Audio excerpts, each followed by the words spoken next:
बाबा, आज ना दोगे गुड़? भगवान को लगा गुड़ खाने का चस्का। राधे राधे, जय श्रीमन नारायण, हरे कृष्णा। आज मैं आपके लिए एक धर्म से जुड़ी हुई कथा लेकर आई हूँ जिसमें भगवान को लगा गुड़ खाने की आदत। तो चलिए कथा को शुरू करते हैं। किसी गांव में छज्जूमल नाम का एक गुड़ बेचने वाला रहा करता था। अपनी पत्नी और 2 बेटों के साथ रहा करता था। उसकी पत्नी हर रोज गोपाल जी को भोग लगाया करती थी और आरती किया करती थी। उनका पूरा ध्यान रखा करती थी। उधर छज्जूमल दूर गांव में जाकर गुड़ बेचा करता था।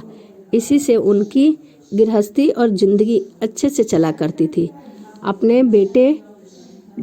उनके बेटे बहुत नेक थे, परंतु दुर्भाग्यवश छज्जूमल की पत्नी अचानक चल बसी।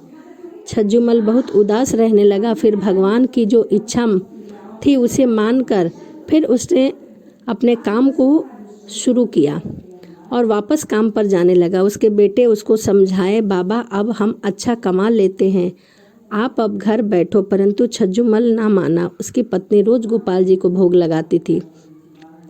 उसको तो भोग लगाना आता ही नहीं था, परंतु अब थोड़ा सा गुड़ ठाकुर जी के आगे रख देता।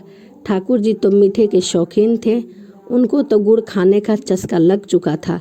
अब वह हर रोज काम पर जाने से पहले गोपाल जी को थोड़ा सा गुड़ भोग के रूप में लगा दिया करता था। एक दिन दोनों बेटे बोले, बाबा घर की मरम्मत करवानी है, थोड़ा सा सामान इधर उधर करना पड़ेगा। बाबा बोले कि ठीक है बेटा। उन्होंने गोपाल जी की अलमारी में भूलवश रख दिया। गोपाल जी को अलमारी के अंदर भूल कर रख दिया। घर का काम शुरू हो गया। अब गोपाल जी को गुड़ का खाने के चस्का लगा हुआ था। छज्जूमल अब रोज की तरह गांव में गुड़ बेचने गया। रास्ते में थोड़ा सा विश्राम करने के लिए एक वृक्ष के नीचे बैठ गया। ठंडी ठंडी हवा चल रही थी। तभी छज्जूमल की आंख लग गई। तभी उसे लगा कि कोई उसे उठा रहा है और कह रहा है, बाबा आज गुड़ न दोगे? छज्जूमल ने 1-2 बार अनसुना कर दिया। उसे लगा कि कोई सपना होगा, पर जब उसे कोई लगातार हिलाता जा रहा था और बोल रहा था अचानक कि बाबा आज मुझे गुड़ ना दोगे, बाबा आज मुझे गुड़ ना दोगे। अचानक वह उठा और देखता है कि 6 से 7 वर्ष का बालक उसे कह रहा है कि बाबा आज गुड़ ना दोगे।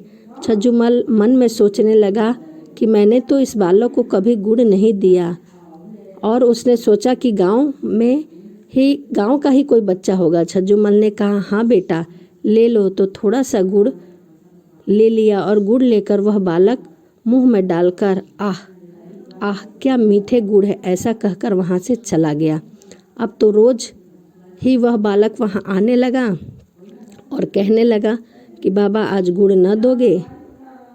जब भी छज्जूमल उस बालक को गुड़ देता था तो वह नाचता नाचता गाता, वाह क्या मीठा गुड़ है, वाह क्या मीठा गुड़ है, ऐसा कहता कहता वह वहाँ से चला जाता। छज्जूमल भी बच्चा समझकर उसको हर रोज गुड़ दे दिया करता था। अब घर का काम पूरा हो गया तो एक दिन घर में हवन पूजा रखा गया। छज्जूमल अब गुड़ बेचने नहीं गया, परंतु वह बालक तो अपने समय पर उस जगह पर पहुंच गया। अब छज्जूमल वहां न आया। बालक ने तो घर जाकर मैया की जान खा ली और ताता थैया करने लगा और खूब धूम मचाने लगा। बोला, मुझे तो गुड़ चाहिए। मैया ने बहुत समझाया, बाकी मिठाई खा ले, लेकिन वह कहा, नहीं मुझे तो गुड़ ही खाना है और मैं गुड़ ही खाऊंगा।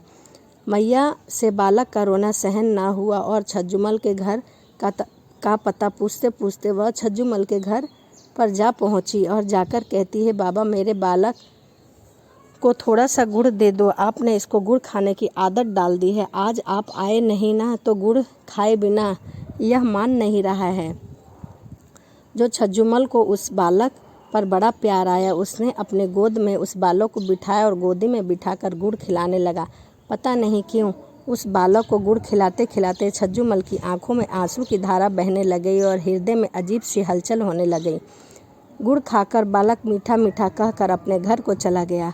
हवन पूजन के बाद फिर भी गोपाल जी की मूर्ति वहां रख दी गई और अगले दिन छज्जूमल नियम से गोपाल जी को गुड़ का भोग लगाने लगा और गुड़ का भोग लगाकर रास्ते में उसी जगह पर रुक जाता। अब तो उस बालक भी गुड़ खाने के लिए वहां आने लगा। गुड़ खिलाने की जल्दी थी, परंतु वह बालक आया ही नहीं। ऐसा करते करते 3-4 दिन बीत चुके थे। अब उसका मन बहुत बेचैन हुआ कि कहीं वह बालक बीमार तो नहीं हो गया।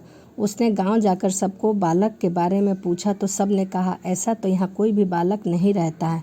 अब वह हैरान और परेशान होकर घर पहुँचा। घर पहुँचकर जब वह मंदिर के पास बैठा तो देखा, गोपाल जी की तरफ देखा तो वह मंद ही मंद मुस्कुरा रहे थे। वह जैसे वह कह रहे हो, बाबा जी मैं वही बालक हूँ। छज्जूमल का माथा ठंडा हो गया और वो सोचने लगे कि यह तो वही बालक है जो मुझसे रोज़ गुड़ मांगने आया करता था। यह तो साक्षात गोपाल जी हैं, मुझे गुड़ खाने मेरे पास आया करते थे। वह कहने लगा, गोपाल जी धन्य हो आप। गोपाल जी की ओर देखकर उसकी आंखों से आंसू की धारा बहने लग गई और वह बार बार गोपाल जी को धन्यवाद देने लगा और कहने लगा कि धन्य है आप और आपका स्वरूप। ऐसा कहकर वह बार बार गोपाल जी को धन्यवाद देने लगा।